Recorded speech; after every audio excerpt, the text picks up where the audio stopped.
আজকে আপনাদেরকে দেখাবো আপনারা কেলে দিয়ে কিভাবে গোলাপ ফুল তৈরি করতে পারেন। তো আমরা প্রথমে কেলেগুলা গোল গোল করে নিয়েছি। এরপরে আপনারা চামচ দিয়ে একটু চ্যাপ্টা করে নেবেন। চ্যাপ্টা হয়ে গেলে পরে এগুলা একটা একটা করে একটার সাথে মিশিয়ে দিতে হবে।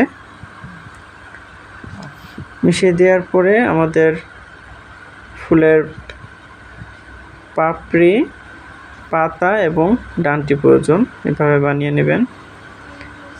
এগুলা অ্যাড করে আমাদের একটি ফুল তৈরি হয়ে গেল।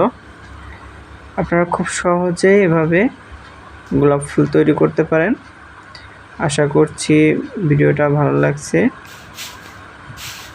ভিডিওটি ভালো লাগলে আমাদের চ্যানেলটি সাবস্ক্রাইব করবেন এবং আমাদের পাশেই থাকবেন। আল্লাহ।